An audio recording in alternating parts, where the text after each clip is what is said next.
reminder. So Fantastic. Well, when we, send out the mass communications, usually it's kind of rare that we do this on a daily basis, but this one's significant. So, oh yeah. but the team has been working really hard and they're getting some stuff together, but there's more information coming. So stay Good. tuned. We'll definitely be, I mean, I had been asking about it prior to even the emails going out, because we have quite a bit of a few staff on the front lines now with the Yep.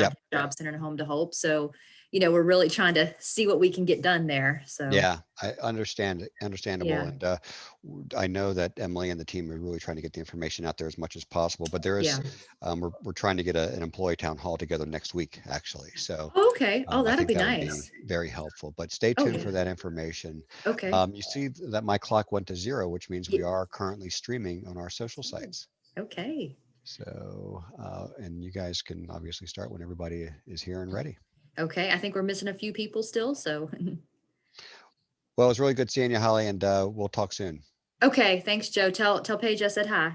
I will, and I'm going to stay online, obviously, and host Okay. here for you guys. You'll just be in the background. I'll be in the background. Right. Okay. Thanks, Joe.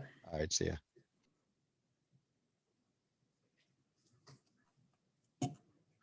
Hey, good afternoon, everybody. Hey, everyone. How are you?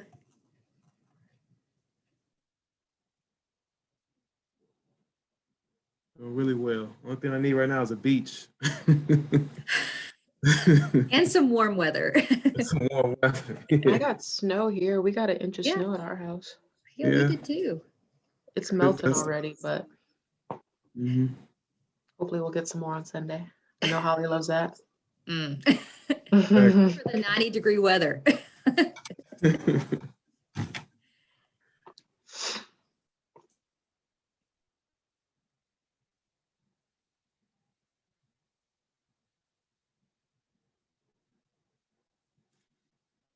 I struggle with this part. It seems like we have over the 5 people, a quorum, I guess. But I don't know. I think I remember seeing in the bylaws that certain individuals or certain positions had to be on. I see Rec is in here, but he's not listed on the panelists. He's Okay. as an attendee. Hey, Zoe, this is Joe Rice. How are you? Hey, Joe. I can, does Rec need to be promoted? I can promote him. Yeah, he's the vice chair, if you could, please. Yep. Hi, Joey. Hi, y'all. Oh, hey, Hey. Andrea, how are you? Good. Hey, everybody. I don't know if y'all can hear me. Yeah, we can hear you. Yeah. Rec, I just promoted you to panelist. Congratulations. Right. How's it going?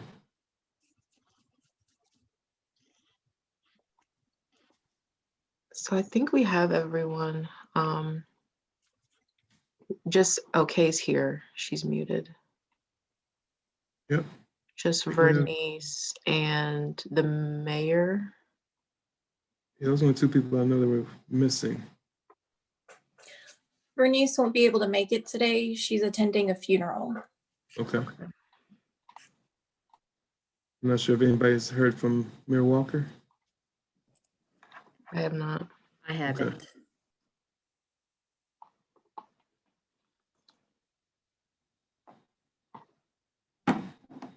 Well, we can go ahead and get started then, since we have the majority of everyone here. Yeah, I think we can. Yep. So, motion to start the meeting. I second.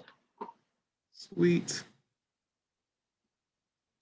All right, Zoe, do you want to take us through the agenda and we can kind of get rolling? Yes, so I pulled up the commission meetings from our October meeting, which need to be approved, but let me pull up the actual agenda so I can.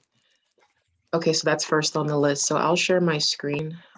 Sarah informed me that this was something that we need to do at each meeting to approve the last meeting's minutes. So I will share my. Joe, can I share my screen? There you go, Zoe. Thank you. Okay.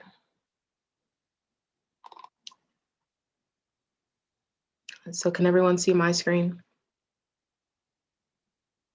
Yes. Okay. So basically, this is what I have. I don't know if any of you have ever seen a write-up for minutes that I do, but they're pretty short and concise.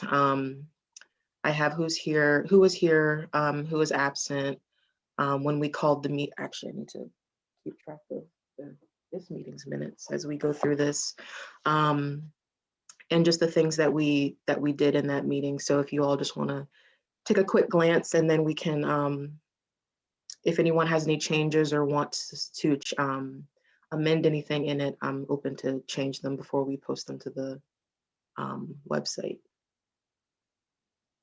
Did I miss this email? Do you have the minutes and any previous email that I may have missed, Zoe? I can't remember. Or is this something that you just done for the first time? Yeah, so, well, I've been doing them after each meeting, just Mhm. kind of jotting down what's been talked about, who went over what. And this is what I did for October's meeting. Gotcha, okay. So it's pretty short and concise. If there's no objections, we can go ahead and approve it. Actually, I'll just say if we could take Vernice off of the roll for present, since she's not a member of the commission. And then Holly as well.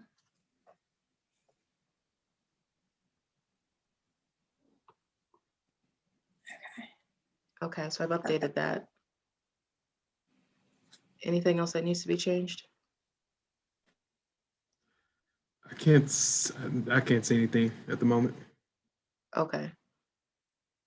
So I'm not sure what the process is to actually approve it, but if everyone's fine with it, at the end of this meeting, I'll go ahead and post it to the last meeting's minutes.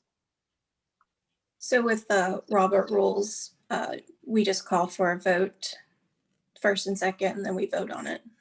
Yeah, so Okay. I would put forward a motion to approve last quarter's minutes, and then I I second. would need a second. Yep. Yeah, Alrighty, I'll get that updated. I guess moving forward, Zoe, if you could, as you I take think- the notes, you can maybe send them out with the agenda, or after the meeting, either one I think works. Okay, Or we did take a vote. I think we just seconded. Okay. We can take a vote then to approve last quarter's meeting minutes. Does everybody would like to vote? I accept them. aye. Aye. Okay. Aye. Thank you. I think I got everybody. Does anybody object? Okay. I think it's official. And I'll be sure to include these as soon as I write them up, or after before the next meeting, so you all can review it before the actual start of the meeting. Good deal. Okay. All right, so I'll take care of that.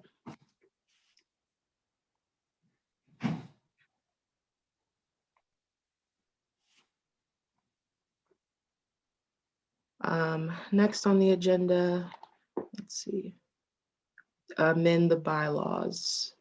So the bylaws that I had attached to the meeting was what we had worked on, I believe, when we were all still working, when we were all still meeting in City Hall in the basement.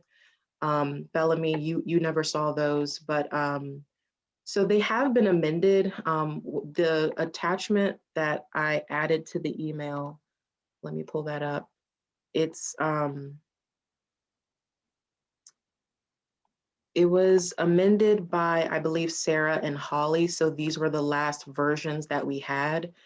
It shouldn't, I don't think it should need too much amending, since we've all kind of reviewed it. But I'm going to share my screen, and then we can all review together and make sure that we're all on one accord with it. So, can everyone see? It's loading. Yeah, I can see it. Okay. So these were the final drafts that I believe Sarah amended and then Holly made edits. So as far as what needs to be changed, I guess that we'll leave that as a group discussion, but I'm not sure if anyone had anything that they wanted to talk about initially. The original edits that were made back prior to COVID-19, they were reviewed by City Attorney John Blair. And so those were fine, and those were related more to like terms and that sort of thing. So those were, because we were having the 1 and 3 year terms and staggered terms, and we changed some of that language a bit. And then we also had changed a little bit about, staff being on the council and that sort of thing, on the commission, so. Right. Yeah, did anybody have any sections or any call outs that they want to specifically speak to at this time? I didn't have any myself. We had also added that piece about attendance Mhm. of commission members, just to reiterate that commission members are required to attend X number of meetings per year. And we only have 4 a year, so. But those were the few things I think that were amended. Right.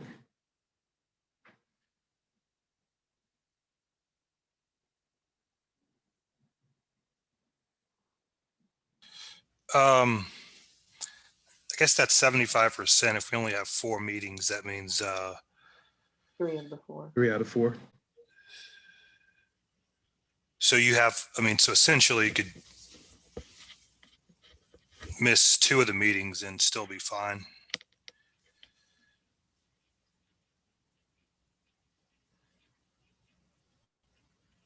And Well, that's it. one of the, oh, sorry, Mark. Was that a question, Bellamy? Or, Yeah. or Yeah, it's Oh, a okay. question. The way I read it, you can only miss one. One But is 1 of 4. One Should of, be right. able You to can only attend miss 1 of 4 meetings before, what does it say here? 75%. The chair may thereafter make a written request to council asking for removal of the commission member. Okay. Yeah, at that point, I would have to make a motion to write that Okay. request to council asking for the removal of the commission member. Yeah, you're right. My apologies. Oh, no, you're good. You're good, man.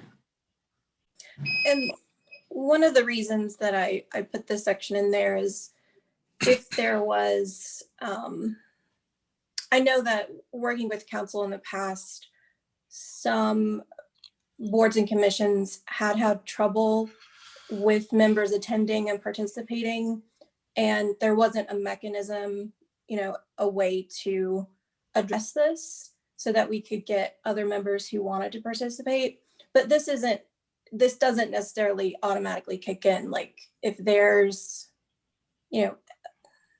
extreme situations that are happening, then, this doesn't have to automatically kick in. Right. That's a good way to put it. Yeah.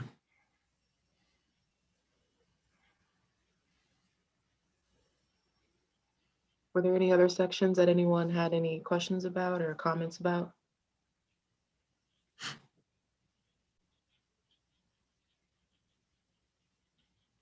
Zoe, this is Yes. Kay, Yes, hi. spoken. Is it my understanding that we have not formally appointed a secretary? Or is someone acting in that capacity? I'm not sure. I believe I thought I was secretary or I'm The not city, even. the city has designated the liaisons to the commission as secretary. Okay. So that would be, There was some think discussion that's- about whether or not a commission member wanted to be a secretary. And you all had decided that you would defer to the liaison. So that would be either Zoe or Sarah. Okay. Should we spell that out in the Just curious. bylaws? I don't know. there's Hey, a do you- section on secretary. Yeah. I believe I'm on, it should be, I think it's right here at the bottom. I'm Yeah, going, see, I'm scrolling. if Kay, all do you can have see, I'm concern on- with that? Am I on the right page? Yeah, that's the right page, Zoe. It's the very bottom line. The The, last sentence, yep. There it is. I see yep, it. right there. Kay, did you have any issues with that? No, because the word that I was looking for, designee, is in the last sentence of the paragraph. So I'm clear now. Mm-hmm.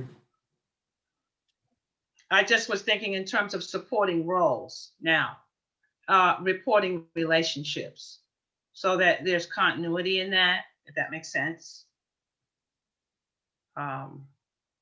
But if you all are comfortable, Zoe and Sarah, I don't have any issues with that at all. I just wanted some clarity. I don't have any issues with it. It's what we've been doing and it's working, so I'm fine with it. Yeah. Okay. Anything else? Mm-mm. Looks good. We're good. Yeah. Do I need to put forward a motion to approve, or I guess we didn't change anything? But is this, when we move forward with these bylaws, is basically what it comes down to, To formally adopt, yes. to formally adopt. Mm-hmm. Okay, well, I'll put forward a motion to formally adopt the bylaws as is, as they've been, at least they've been presented to us today. I second. All in favor? Aye. Aye. Aye. Okay. Any objections? Okay, I think we got a vote. Okay. All right, so what'll be the next steps? Does anyone know the next steps as far as this? Holly, do you know what we need to do now with the bylaws? That now that they're approved? Yeah. So Sarah, you were getting ready to say. We should send a copy to the clerk of council so that they have it on record, and we should just keep it for our records. So that we can refer back anytime there are questions. So like maybe people be new to the commission, we want to share them with them, or people have questions about term limits and staggered terms and those sorts of things. So that would be Keena Thomas, Zoe, and Max Robinson. Yeah, okay. I'll send it over after this meeting's over. Thanks.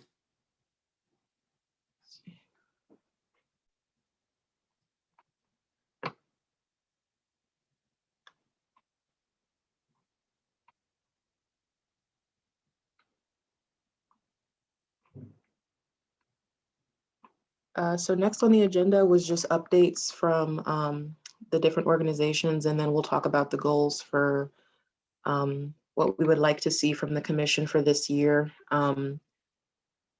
The order that we have on the agenda is OED procurement, and then the chamber, MBA, and then any other organizations that are present. Holly, I'll go ahead and start with OED, the things that I've been doing, and then we can just kind of go around the room. So in the email that I sent you all prior to this meeting, I attached 2 write-ups on things that our office is doing. So the first one was the Business Equity Fund mini grant. So we pushed that out at the beginning of this year to service 14 socially disadvantaged individuals. So we took applications. The deadline was last Friday, and we're currently under review of all the applications, but as a part of this mini grant, the selected businesses have to attend a business training with the Small Business Development Center, and then 2 additional one-on-one business consultations in order to receive the funds. So right now I'm working on getting all those business names to the Commissioner of Revenue and NDS to make sure that there aren't any unpaid fees or fines. So this mini grant will be to cover like any back pay that they might not have been able to cover due to the pandemic. So working on those other organizations, making sure that we can clear up all those things, that so if we do have other grants or loans in the future, that they'd be eligible to participate. The next thing that I'm working on is our 4th cohort of Go Startup. So I've had interviews all day yesterday. up until this meeting today and then tomorrow. The deadline for that is this Friday at 3 p.m. So if you know of anyone that's interested, there's still time to put in an application. We hope to make selections by Tuesday next week, and then the class will start Monday, February 8th for 4 weeks. So we're looking forward to another cohort. We're hoping to get, with the interviews I've had, I think we can probably get 10 people in this cohort. So looking forward to another Go Startup class. Holly, if there's anything I didn't cover or anything else I didn't mention, feel free. Yeah, I think I would just, I would like to say that with the BEF mini grant that we did, it is an iteration of our BEF loan for socially disadvantaged business owners.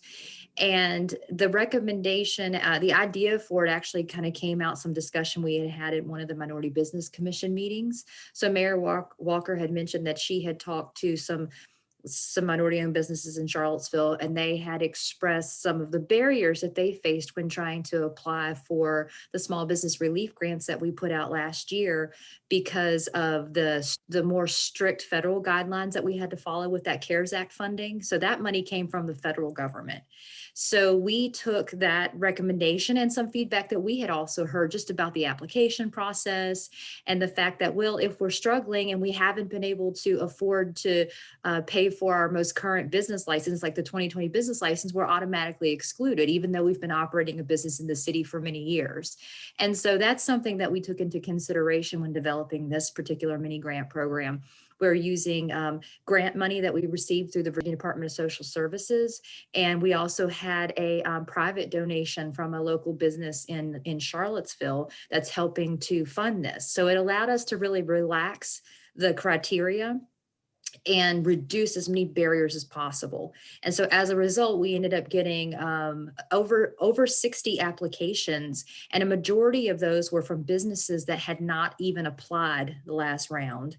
And we're able to, for the individuals that we've selected thus far, none of them were eligible to receive funding from the last batches from last year.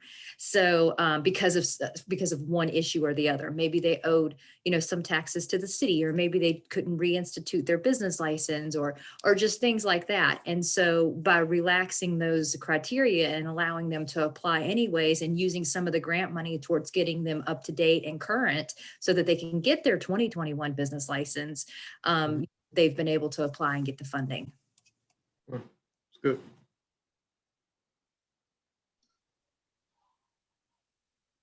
Congratulations, Zoe, Holly. That's good. Yeah, Great it's really work. good. Yeah. Thanks, Kate. Thanks. How have the in terms of the Go Startup, Zoe? How have how that interview process been going? It's been good. I had about 16 interviews yesterday, and I had interviews up until about 2 o'clock today. So I finally had to take a break before this meeting so I could grab some food. But yeah, the interviews are going well. We had a couple no-shows, which was kind of strange, but I reached out to them and I've scheduled them for Friday. So whatever we didn't do yesterday and today, we're going to finish up tomorrow. I think we're still getting applications in, even as I'm conducting interviews. So in between them, I've just been like trying to reach out and schedule them for Friday. I hope we don't go into next week, although it's okay if we do. I chose Tuesday as the day for selections, just in case some of them like, oh, I actually can't make the evening class, so I don't want to pick anyone, and then for some reason they can't do it, and then I've got to backtrack for people that we couldn't take. So just want to give people enough time to kind of like think about, the process and make sure that they're actually able to do it. So we should have selections done by Tuesday, I would hope. Okay.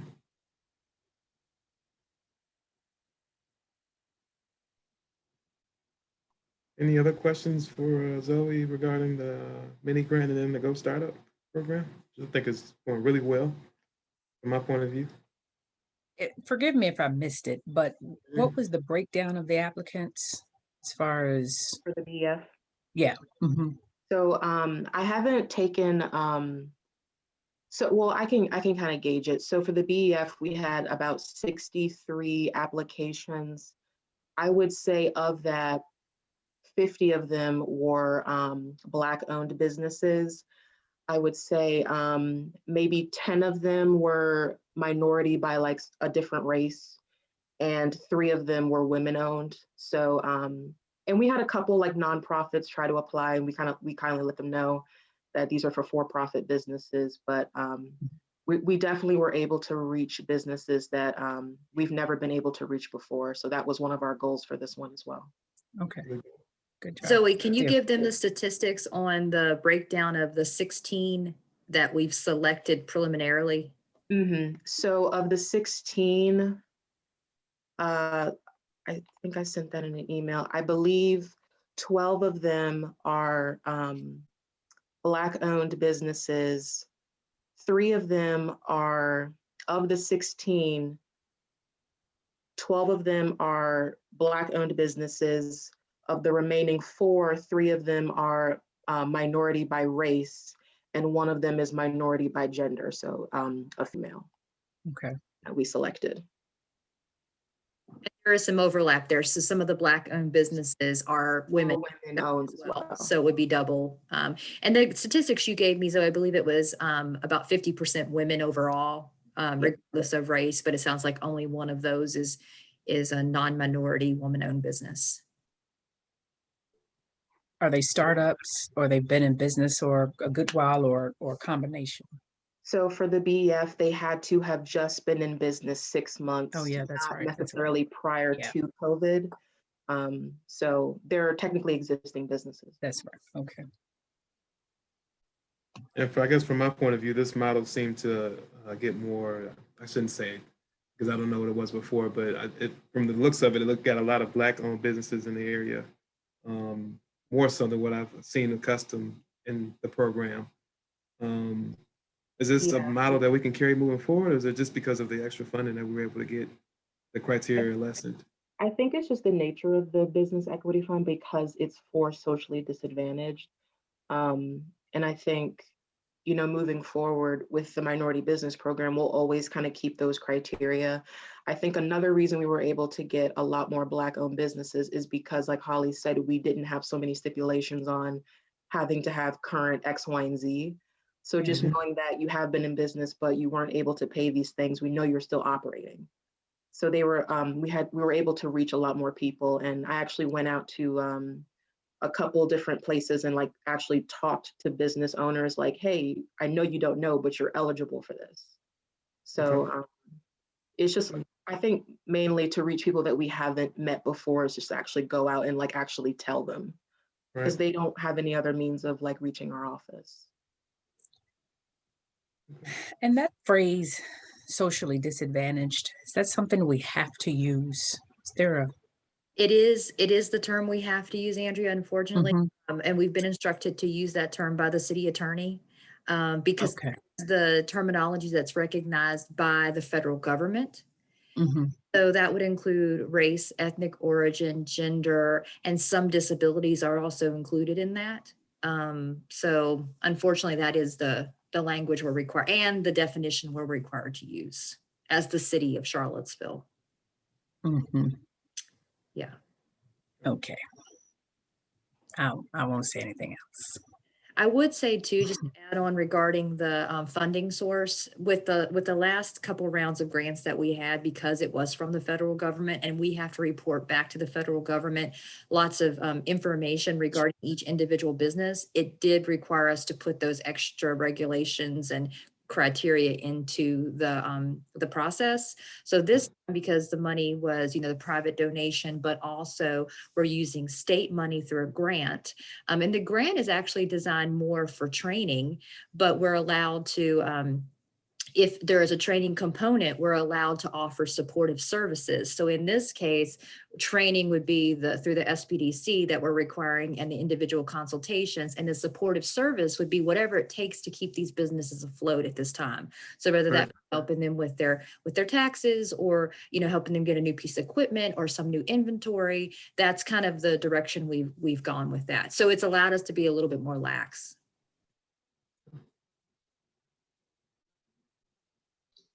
Holly, one other question. The technical support, is it continuous or how long? How long does the tech support last for those individuals, those recipients? I know you said one-on-one consultation, but is it more like mentoring or actually hands-on? What is it? So Zoe's been working with the Small Business Development Center, the director Rebecca over there, and also Shannon at CIC, and jointly they are going to offer a 1.5-hour virtual workshop. And Okay. in addition to that, each business will also get an opportunity to meet individually with a consultant to talk to them specifically about their own business. And so that's at least 2 1-hour sessions. So Wow. is roughly 5 hours. But if they find benefit in it, there's always the option of extending that. So it is like one-on-one consulting about specifically with the individual about their business and developing a strategy for them to move forward in this new year. Very nice. Yeah, Okay. it's exciting partner. It's an opportunity for us to partner too with the Mhm. SBDC and with CIC and just, keep those partnerships going. Love it. Yeah. I think that's all we had, so. Thank you, Zoe and Holly. Yeah. We'll move on to, I think Sarah's next.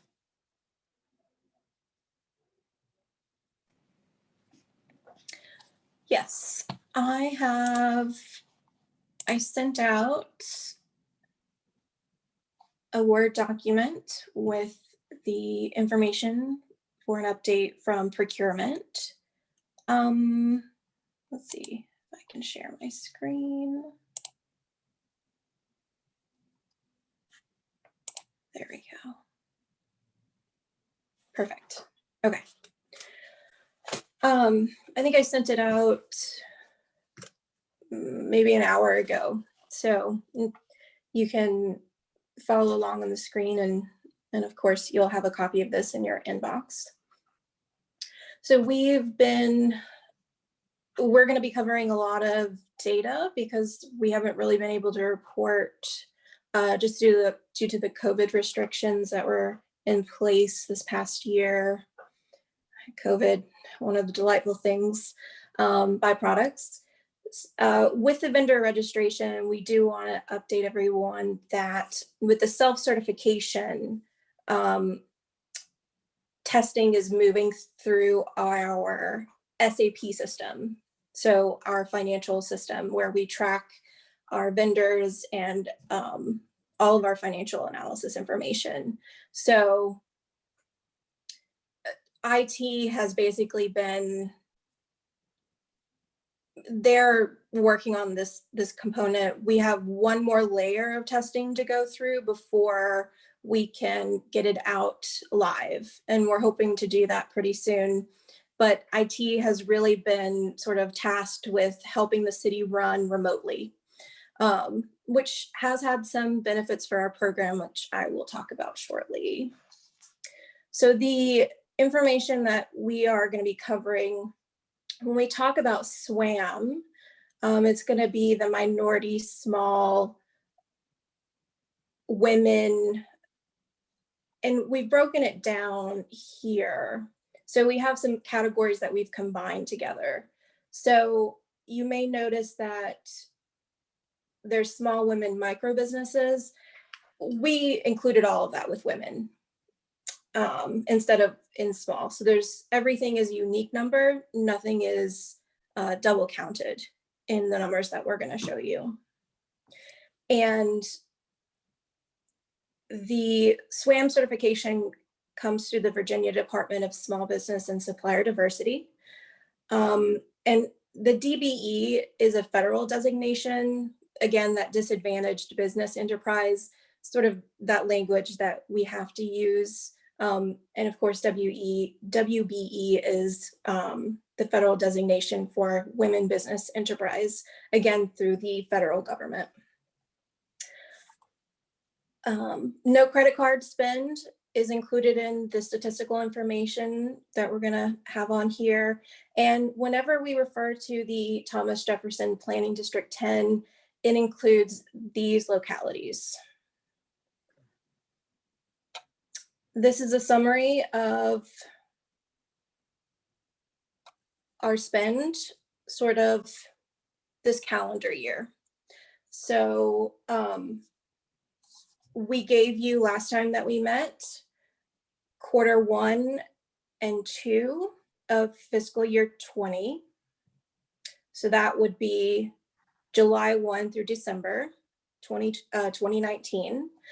And I included it here just so that you could do some comparison just to see, you know, basically third quarter COVID hit. So third quarter is going to be your January through April, and then April through June is this area. We have a nice increase in our minority spending here. And one of the reasons that we had a bump in our Q3 and 4 for fiscal year 2020 is because the city is using a technology company to basically help with going remote, you know, doing teleworking. And so a lot of resources have been put into this program, and this organization is helping us out a lot. So it's really great that the money can be spent through a minority business-owned company. And then you'll see here that Q1 through Q4, it's just combined. You get the percentages, and then this is Q1 and Q2 of fiscal year 2021. Sarah, who's that company? Can you share? Yeah. I don't know if I'm pronouncing it correctly. It's She Incorporated. It's She International Incorporated, SHI. Okay. And they're a local business that offers technical support. And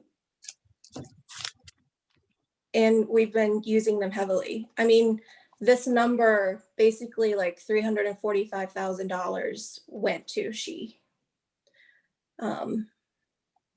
which I think is great. I think, you know, if we want to have the resources, especially, I think that a lot of the CARES Act money has been coming in because who planned on having their entire workforce work remotely. And so if we can spend some of that money with our SWAMO businesses, I think that's great. And then this is just a breakdown, Q3 and 4, same information. Well, we are showing you the number of vendors, and these are unique vendors. Again, we are not double counting anything. So let's see. You have your active vendors, again, broken down by certification type. And then, of course, you have the spend to compare it to in the same time period. Sarah, what does the not certified stand for? Those are all of the vendors who are not certified through SBSD through the state of Virginia. And so they don't have a designation.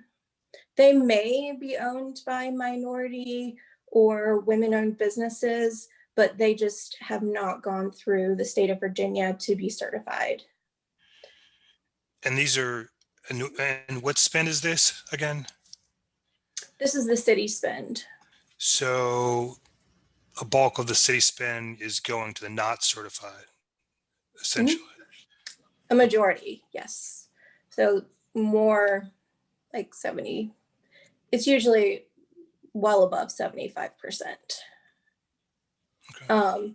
Again, when we scroll up here, you'll see in a full year, fiscal year, we're not even hitting 2% for minority spend.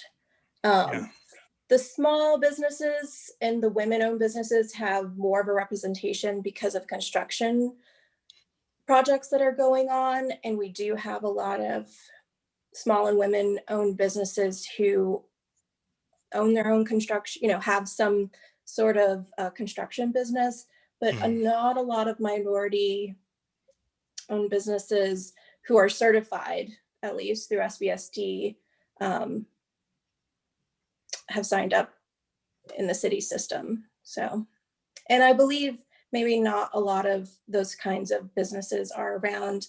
When I've talked to procurement officials at UVA and their supplier diversity department, we've talked about sort of how to increase, how do we get to know those people who do have businesses who are, we can categorize as minority-owned businesses in the construction field, because that's where a lot of the money is being spent through the city. The big bucks. So Sarah, that gets me to a question that I bring up like every meeting. And my question is that, some businesses, even if they qualify for small women and or minority owned or micro enterprise, they're just not going to register with the state. And so even though they may be minority or woman owned, they're not being captured in this data. And so I know that SAP and making those changes behind in the vendor registration form, I know it's difficult, but is that something that we can explore? Because, people could say I'm a minority owned business, but I'm just not SWAM certified. So that could change these numbers. Yeah, the self-certification will be able to capture that. Right. So when folks go in, they register, they can identify themselves as minority owned without the SBSD certification. Yes. And we're hoping to get that. We were hoping to have it done before the meeting, but we went through 2 phases of the testing and we have one final hurdle to jump through. So, okay. Well, that'll be good, because I feel like, because I know that Zoe and I have registered several vendors over the past year that just, they're minority, they would be considered minority, but they're not SWAM certified. The SWAM certification process is not that difficult, but it is more difficult than it was 3 years ago, because it more documentation requirements, and that oftentimes just deters a business, especially when they're dealing with like a state government agency. And so I just want to make sure if there's any way we can capture that, because we're not capturing that kind of information on a business license form. This could be a place that we could potentially do that, and then break it down to spend. Yeah, we've walked through with our IT department of coming up with unique identifiers so that they can select that, and just so that we can, there'll be nothing that will be tangled up between those who are SBSD certified and those who are self-certifying, so that it will be easy to display the data and the information, and there'll be unique data, which will be really great. It'll be really good. Thank you. And one other thing to note is our credit cards. So I think it was last year or the year before. Time is, this year has just been a lost year, but the procurement department upped our single quote limit under our small purchase program. And it was originally $5,000 and it was moved up to $10,000 for that single quote. And so a lot of that single quote process happens on the credit card. And that's where we want to have generated a lot of activity with small women and minority owned businesses. And so there's probably a lot of information that we're not capturing because we don't have access, because our systems are not integrated, which was something that, we were just realizing. And we are looking to procure a new system in several years, and hopefully there will be more integration and more continuity with that information so that we have it in one place.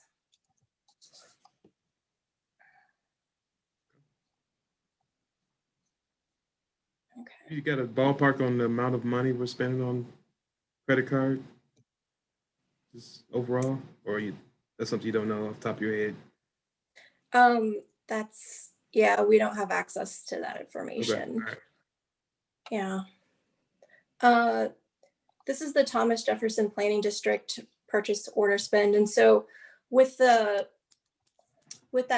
document that the commission came up with when you were first put together many moons ago, you established priorities for the city to spend money locally, right?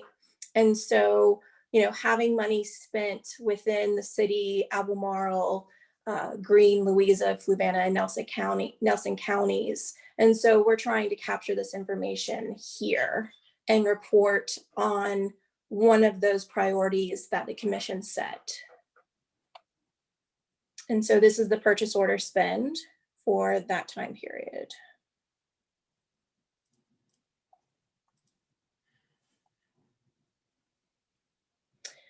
And then I wanted to give you a whole picture of the full fiscal year for FY 2020, just so that you can see it in a different way. So we had 1,100 unique vendors during that time, and only 6 were, again, SBSD certified as minority, which is really amazing that less than 1% of the vendors received, well, yeah, a little bit more than 1 and almost 1.5%. We really want those numbers to go up. And I think capturing that information through the self-certification will help. And then integrating or having access to our small purchase spending through credit cards would also help provide more of a clearer picture. Again, this is our purchase orders that we process through our system.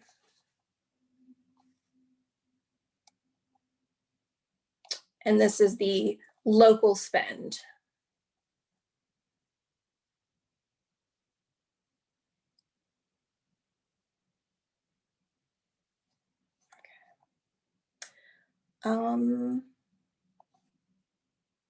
So the local spend is $9,500, 94. For minority-owned businesses. Mhm.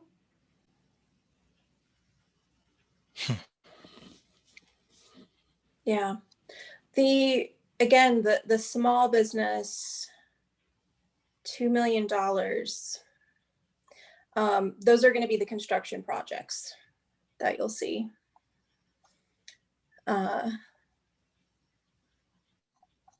And these are the number of total active vendors in our vendor pool for the first 2 quarters of 2021. And so only 2 minority vendors have engaged in business with the city. And of those 2, the city spent almost $1 million.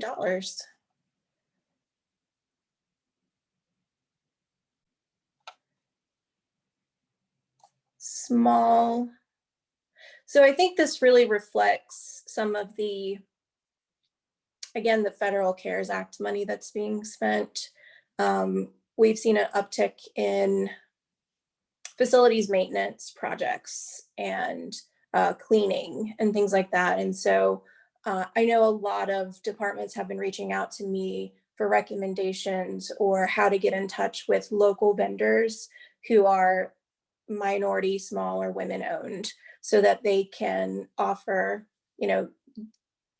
these kind of service, like to get those kind of services through those companies.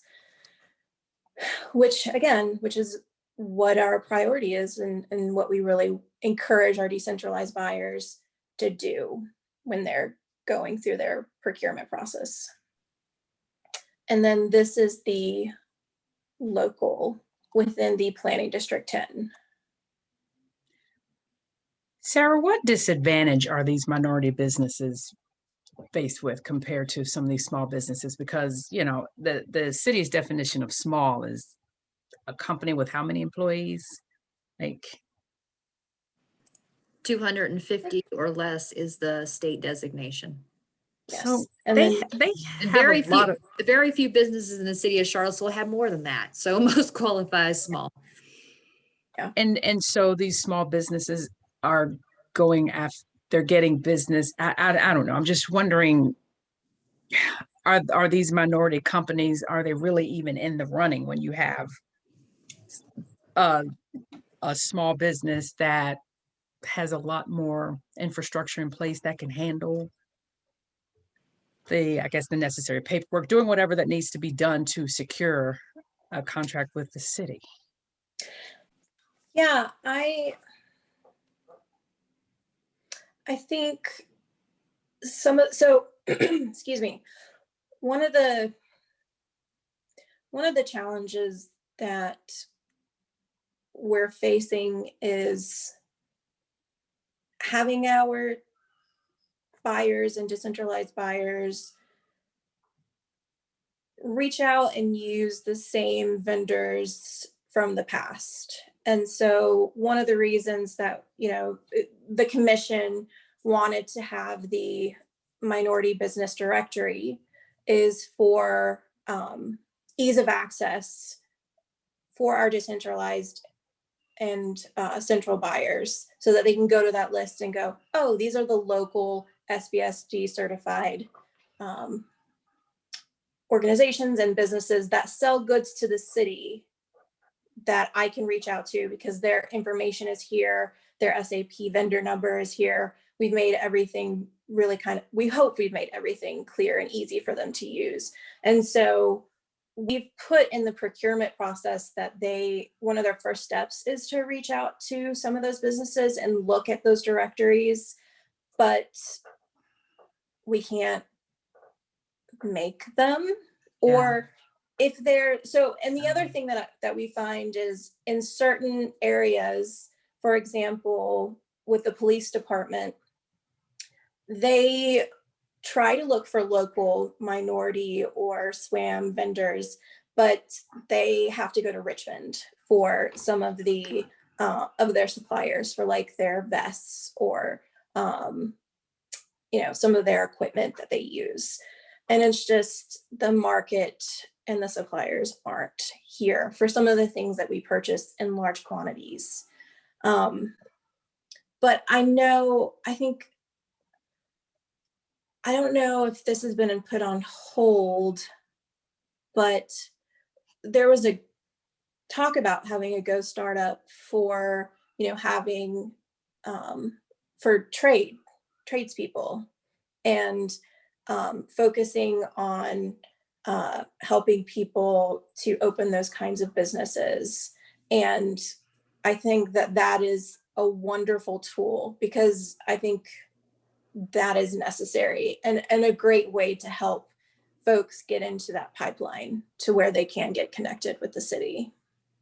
So to add on to Andrea's point, and I don't know if this information, if we can see it or not, if it's a query, I do understand construction and some other the products or your services, but I'd like to have a preview of some kind that actually allows us to see types of goods and services outside of construction. What are the departments wanting that we don't know is here, if that makes sense? I don't know how they classify it, how it's written in their in their budget discussions, but I'd be curious to see what goods and services they say they need but cannot locate within our region. Are you looking for something like what basically the city needs and what's out there versus what's out there. Well, yeah, because I see that they don't mind, well, and I love the idea that infrastructure, the idea of supporting a small Mhm. business that could provide the infrastructure is great. But what other types of needs do they say that they cannot find that provokes them to go outside of this jurisdiction? To Yeah. me, that's an interesting thought. It's just, Yeah. I don't know. Yeah. I know so we have a department contact list that I usually will attach it when a vendor reaches out, and I'll connect them with the person on that department list. And it lists the things that that person generally buys for the city. Okay. It's on our website. It's a PDF document that I maintain, and when I know of any changes in personnel, I update it. So I try to update it as much as possible. And our system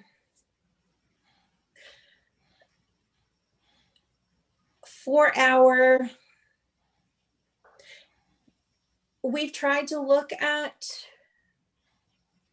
the commodity codes, like what are people buying? Right. And not everyone chooses the right commodity code for what they purchased, is what we Interesting. found in the data. That's interesting. Yeah, and so there's a data entry issue. And because we only have, 4 people in our central procurement department, and, to cover the entire city, a lot of times, our small purchase program goes from 0 to $100,000, and the decentralized buyers out in each department can purchase, at varying degrees up to that $100,000 mark. So there's a large amount of autonomy for each decentralized buyer to put that information into the system how they see fit. And there are a lot of codes that they can put in that don't necessarily match up. And sometimes they just use the same ones over and over, not necessarily real, because it doesn't necessarily impact how the PO is processed. Maybe not understanding that this is valuable data. This can be used for another purpose. So that's a navigational issue. I think we've identified something that really needs a closer look. And I'm not certain where this commission will spend its work, but clearly based on what you've shown us, there is a need to minimize, it's a discrepancy here. I don't know if it's a navigational issue, if it's a technical issue, is it a literacy issue? What is the issue that has kept other individuals maybe out of the loop because the very same code is used consistently? Maybe it's not well defined. I'm just thinking that could be an issue in terms of a goal or objective or something that this group may want to consider looking closer at, because it's kind of dismal when I look at what's being reported. I'm just throwing that out. I'm gonna leave that right there. Well, coming from an accounting background and experiences with audits, obviously the procurement space is in accounting itself. And, if you're saying that they're not using the proper codes, that's a basic significant violation of accounting principles. So that would mean that your financials in essence are off. So that's a pretty significant issue. The way that the purchase order is broken down is you have your money related to certain pots of funds, and there's a code for that. And then there's a general ledger number, which is very important. And then the codes that we are looking for that they're called NIGP codes National Institute of Governmental Purchasing. Mhm. And they're coded as material groups Okay. in our system. And material group isn't as important to the budget Okay. as the general ledger and the account number for the accounting code. So people generally, I think, will do a great job of saying the money's it's coming from here, and this is the general line of our budget. Mhm. But the details, like there's a lot of variation. You know, if you look at the NIGP codes, there's a lot. Okay. And so they're all loaded into our system, and it's, you know, when you're looking at catering, people will go to the food section and they'll choose, you know, something, you know, that a manufacturer of food goods would choose instead of going to where catering is listed, which is in the miscellaneous lines, but you have to go looking. And so everyone interprets it for themselves. And so there's no preset, hey, if you're looking at this, if you're doing this thing, this is the code that you should use. The city has sort of let it be like, you know, you can interpret at least the NIGP codes as you will. Which is kind of important to our goals of looking at what is the city actually spending its money on? Yeah. Which is a question I've been trying to answer since I was appointed to the role, and it's definitely harder to pin down than you would at first think. But yes,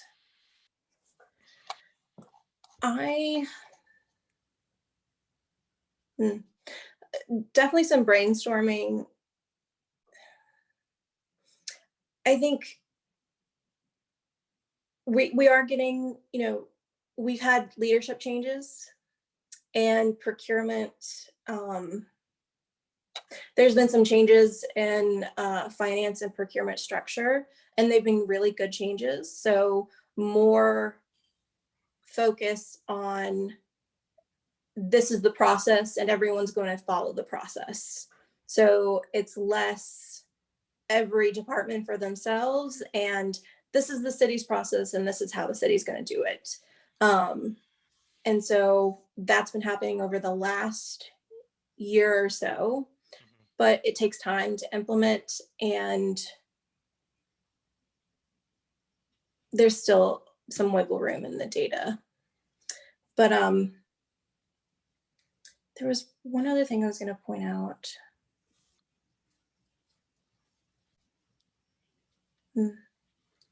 Any other questions? So do you think that there's a possibility that sometime in the future we would be able to capture spend in lower purchasing thresholds?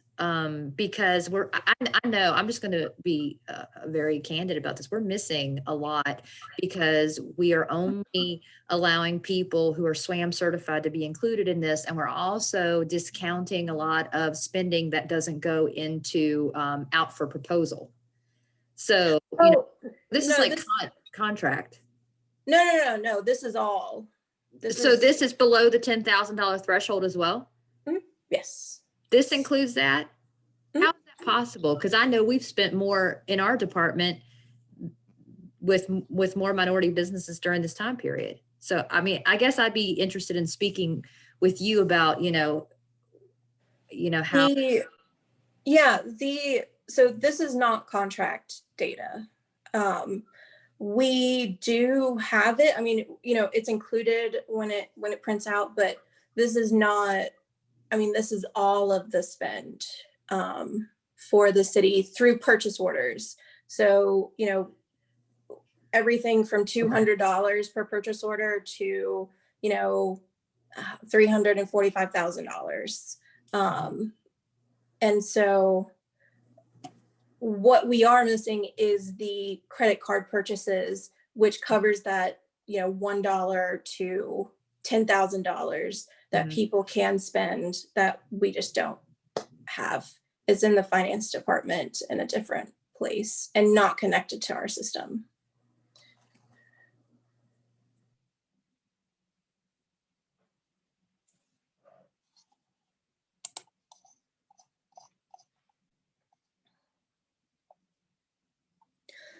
I will say that one of the ideas that, so Vernice Grooms is the permanent purchasing manager. She was chosen for the position several months ago now. And so, yeah, this is the first meeting that this announcement could be made. And so when you see her next, please offer congratulations. And so one of the things that we've been talking about is working, I think it was brought up during a minority business breakfast, talking to folks about doing an outreach opportunity and walking them through a solicitation and what happens when, you know, where can they go for information, what is on the solicitation, how that process works. And so, you know, we put out IFBs, RFQs, and with our new system that alerts people to those opportunities, I think it would be a good way to maybe tag on to some of the programs that you are, or the sessions that you're doing, that we could come in and just do a 10 or 15 minute spiel about, you know, this is how you would go about, you know, doing a formalized opportunity with the city, and then informally through making connections with the various department buyers through that department contact list, which I can also walk them through. Thanks, Sarah. I know we need to keep an eye on the clock, and I think Mark might have stepped out for a little bit, but we do have 2 more items on the agenda to get through. MBA Chamber, if you all have an update that you'd like to give, and then we can talk about goals and visions for this year. I'll go first for this chamber. Sarah, thanks for that information. So I won't be long because the chamber president and I just met today to discuss these items. Due to the pandemic, we continue to offer networking opportunities for our members through the Zoom platform. Until further notice, we're continuing to meet this way. And so we're continuing to offer our affinity groups, 8 or 9 of them, through Zoom. And I had my notes. Here we go. And we appreciate our members and the community support for that. But the most recent news for the chamber is we're currently working on we just completed our 2021 strategies. The board had their retreat on yesterday. And those 3 strategies include developing a best-in-class chamber, advocating for the business, being stronger advocates for our business community, and thirdly, building business success and economic development. And we are going to continue to build on the partnerships that we have established through the city, the county, UVA, local nonprofits, to help us fulfill these strategies and to build new partnerships to be able to complete a lot of the goals under these strategies for our chamber. And like many organizations, we've had to change a lot, adapt and adjust, but we're just moving forward with things as we can, and thank our chamber members for their support with it, and thank our partners as well. So that's a brief update from the chamber side, and I'll let our Madam Vice Chair, Kay Monroe, speak for the Minority Business Alliance. Okay, thanks, Andrea, for that. Just a couple of announcements. I believe, if you all don't know, we spent the entire year last year, I think we ended well. We did a year review to look at some of the resiliency efforts that the group had worked on. That became our priority. And in doing so, we partnered with United Way. They also had adopted and did some critical thinking on how to display and offer equitable opportunity. And one of their priority was to find ways to partner to offer the same. So in doing that, our endurance fund, we were able to offer some small endurance grants to several of our local businesses, which if you all didn't see that, I can certainly have more formal information next time. But in November of last year, through the assistance of United Way Partnership, we were able to offer 7 more local awards for a total of $10,000 investment in some of our local community businesses. It was a very awesome effort. We are currently in conversation again as United Way is convened for 2021 and keeping that idea alive, wanting to yet offer another round of opportunity. Can I give you just designated times yet? Because we are under discussion. I believe next meeting or before, you may see information come out. I think, Andrea, if I'm correct, those next round of grants won't come until June-ish or somewhere around there. So you all will certainly hear more about it by the time we get to that. The other piece of information that is important to know is that we've decided to revise our meeting time and structure. We wanted to give more time to produce what we thought were more thought-provoking topics, value-added topics. So we're moving our meeting from monthly to every other month. So our next meeting will be on March the 23rd at noon. I'm certain that we will do some marketing to make certain people know that. We do invite our local community of small businesses and business representatives to participate with us. I think that there has been significant added value. I think Andrea would agree. In this past year, we've had all types of technical support, marketing services through some of our local corporations, sponsorships for some of our resilient efforts. And so there's a lot more to come. I will definitely make certain that Zoe and Holly, that you all are aware, but I think you are. And we will be looking for opportunities to collaborate, as much as we can, our MBA, with, this Minority Business Commission. And if anyone has questions, you can certainly email me directly, and I'll do my best to answer that, as well as Andrea, I know she will too. I think that's a brief update. And if you have questions, just let me know. Okay, thanks, Andrea and Kay. Not sure where Mark went. I think he stepped out. But I did want to make sure that we end on the time that we said we were going to end on, so I don't want to keep anyone longer. But I had been meeting with Mark to talk about just I think the pandemic just kind of halted what we wanted to see from this group. So I've met with him, and he said that he wants to kind of set up like goals and visions for the commission, not just to meet monthly and just kind of give updates, but to like, what can we see from this group? So we had anticipated just kind of like an open discussion. So if anyone wants to start off with ideas, feel free to.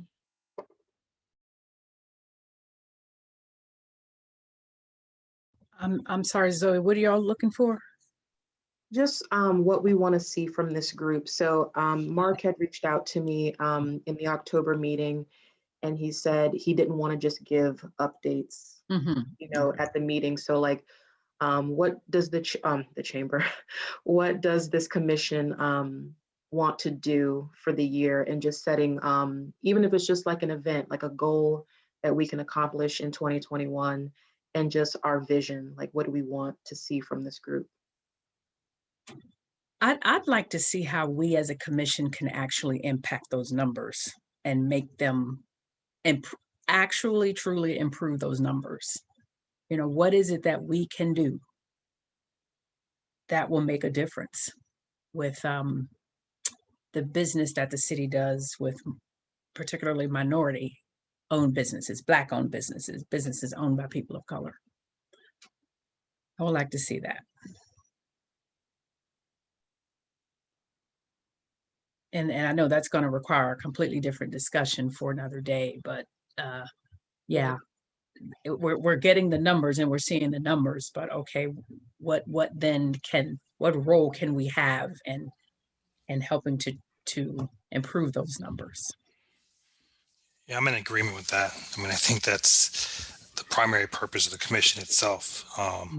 So, you know, as much as we can benefit a lot more of our people and minorities getting some of that capital that we don't know where it's properly allocated, I think the better will be overall.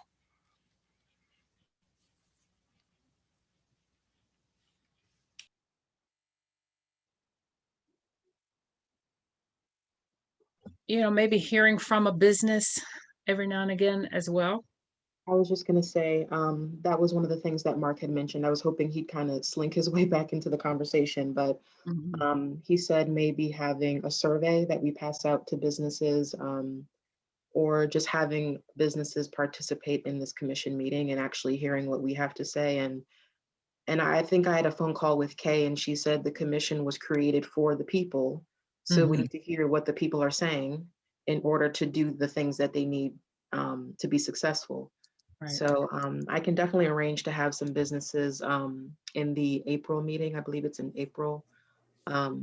So, and I know like Mark had mentioned some sort of survey that maybe we could get around to businesses, and, you know, businesses that can't participate in the commission, but just getting feedback from businesses.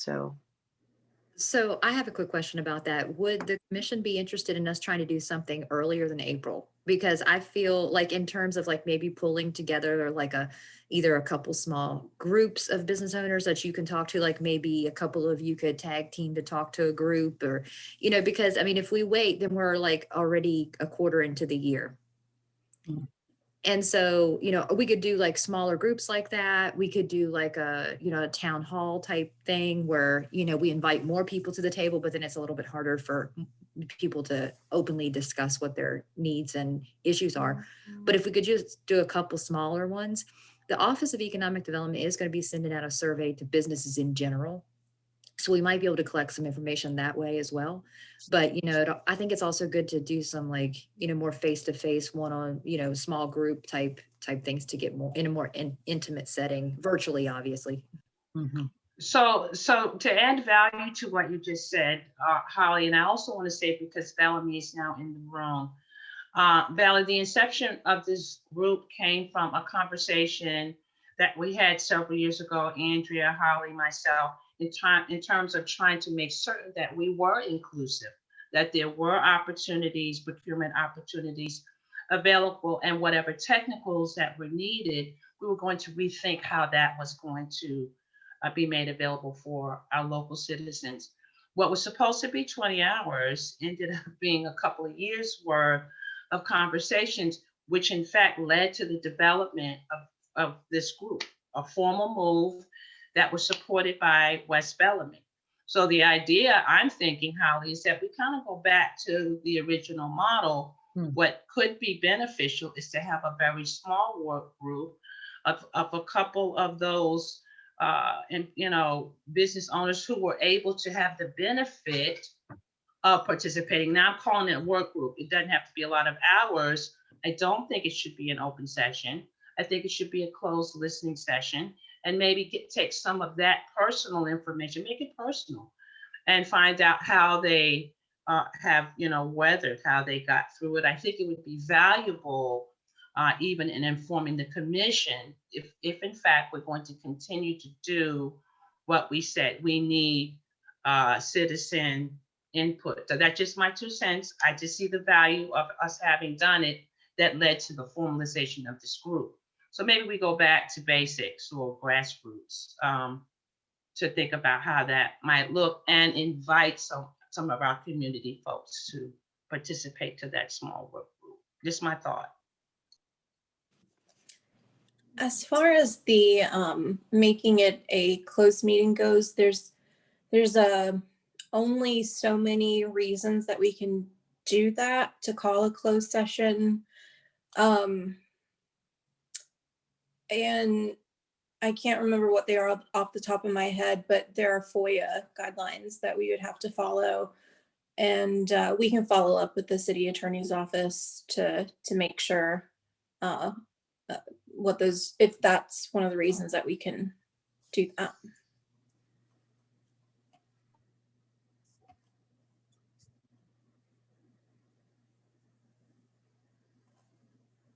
I mean, I guess my thing is like, I'm talking about like information gathering as well. Like, you know, you're a business in the city of Charlottesville, you're minority owned. Why aren't you selling your product or service to the city? Oh, I tried, but oh, it's just too hard. Oh, I don't have the insurance needed. Oh, you know, we want to know those reasons. And then once we know the reasons why, then we can work towards addressing them and putting policies, procedures in place, because, you know, some of those requirements could be changed based on the amount of the contract. Some, you know, maybe it's something that's not as difficult as a business owner thinks that we could help, you know, but the message isn't out there that, oh, it's really not that difficult. This is the way you do it. Maybe we're just not being clear. You know, so how do we get at that information so that we can actually address what the problems are?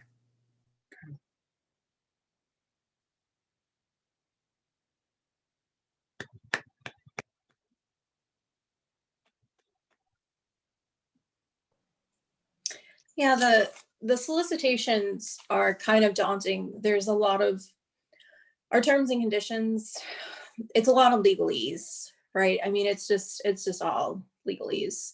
And even as buyers, you know, we have conversations about what does this mean?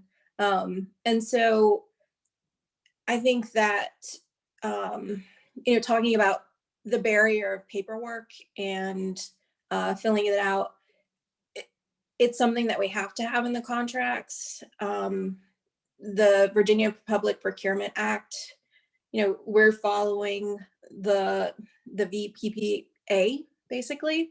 And so, but having, walking people through it generally, and as long, you know, and basically there's only like, generally there's only like 5 pages or maybe, and it's just filling out basic information of, you know, the name and address of your business. And then the hardest part is probably the bid, you know, like actually filling out like how much you're gonna, you know, offer.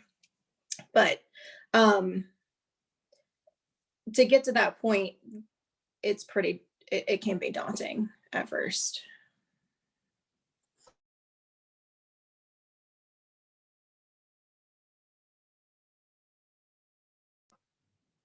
And I would love to add some data points to the survey that you send out to businesses. So that's just coming from one, you know, so we're not bombarding people. Sure. Yeah. If you just want to send us some, you know, a couple like questions that you like answers to, we can see if we can get that included. That will probably be within a month or so. So, you know, sooner than later.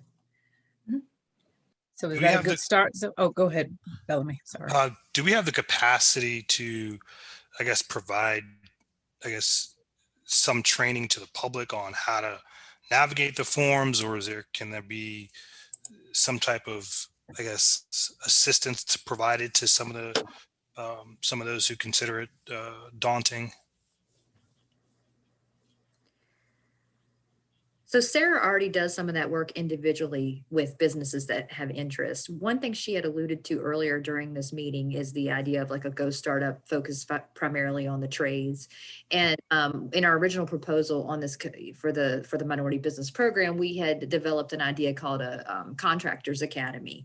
And basically it would be for small minority owned businesses that need this sort of training. And so it would include, the procurement basics, so requirements, legalese like Sarah mentioned, but also like financial and quoting and just all the things that they would need to know as a business to be in this procurement game, which is can be, overwhelming. And so that's something we're still willing to pursue. We definitely have funding for it. It would just be a matter of getting our, the curriculum in place. Okay. And, I know other localities in the state of Virginia do just in general offer sessions to folks on a regular IFB, not necessarily related to construction. And so, how to get through that process. And if, during any of the sessions that for the Go Startup, if there are any of the products that they're offering that, you're going through, and it's something that the city buys, I would absolutely be willing to, provide that information. We do have a selling to the city presentation that we give out to vendors, that we do for vendors. And I'm wanting to put more of the information on, breaking down the IFB for folks in there. And then Sarah has also, and I have in the past attended a lot of the pre-bid meetings that the city has for upcoming construction projects. And so at that time, she'll share information about, the minority business program, the services that she can offer, the assistance that she can give. And then at the same time, we would couple that with, what we do, but also the workforce development initiatives that we have for incumbent worker training or wage subsidies and things like that. So we are trying to, touch people there. So not only the subcontractors for opportunity, but also the general contractors to let them know who's out there. So, and I don't know, maybe I guess I missed this, but are we just talking about construction dollars here? Or are there other businesses, minority businesses that can obtain city dollars? Because I've heard the construction mentioned several times, so that's why. All types of businesses. Construction has just really been where a majority of the money goes. Like the big dollars are spent in construction because that's the biggest projects for the city.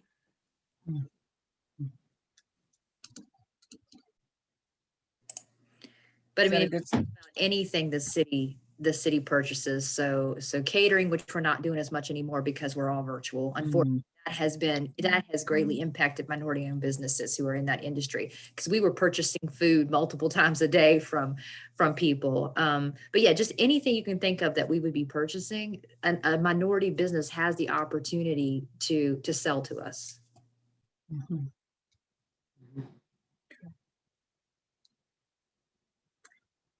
Is that a good start, Zoe? Yeah, I've got these down and we can review it at the next meeting. I know Holly said she wanted to try to have like some sort of informational session before April, but if not, we could use April as the informational session and get some feedback from businesses. So I can start working on that. Is that a decision we need to make, Holly? Was that something you wanted us to consider right now? Well, Sarah had mentioned just double checking with the city attorney's office to see if there would be any restrictions in terms Oh, gotcha. Oh, that's right. closed meeting. But the thing would be that if we would want to try to do it before, and depending upon what the commission, their level of involvement, like, is this something that you all would just say, okay, staff, you go out and collect this information and share it with us? Or would you all actually be interested in leading a discussion with local businesses, like, small, like maybe a couple of you together would do a few, and then a couple other of you together would do a few? That's solely based on what your preference would be. What do you guys think about that? Any preference one way or the other? I don't have a problem doing presentations. So Okay. Okay, well, Andrea? Bellamy volunteered.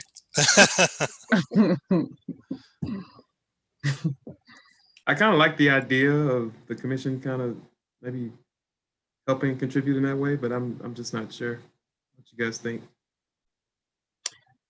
Well, could you all connect after the meeting? Holly, Bellamy, Zoe, whomever? Yeah, well, Mark Yeah. and I meet after and before each meeting. And Okay. Bellamy, I can send you Bellamy and Rec, since he's the vice chair. And we can discuss. We have someone who we did networking, virtual networking with, so we could maybe pull her in to just maybe do like breakout groups and maybe come together and make it more of an entertaining event other than just Yeah. the normal. So Right. I'll be sure to schedule all that Yeah. after the meeting. Let's do that. And does Thursday still work for folks? I think we picked this day because it was convenient for another commission member who's no longer with us.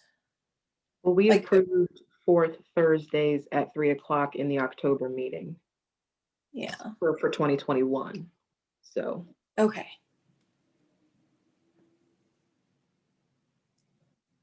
I personally, it just depends on the week, but I think Thursdays are better than most days for me. Zoe, do you mind sending out a calendar invite for the remaining meetings for the year? Thank you, dear. Thanks, Andrea. Good call.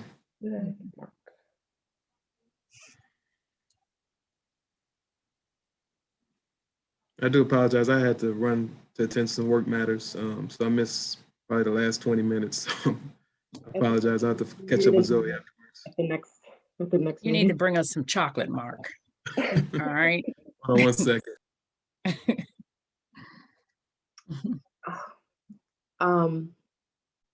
Well, it's 4:30. And Mark, I think, had to step out. So Rec, Yeah. Rec is able to in the meeting. So Rec, if you wouldn't mind. Is Sure. Rec here? Yeah, Okay. I'm right. He's there. Here, He's okay. Is there anything I'm supposed to say or? Just call the Call meeting. to adjourn, closed. call to adjourn the meeting. Yeah, I'm gonna call this meeting to adjourn. I guess hearing no objections, None at all.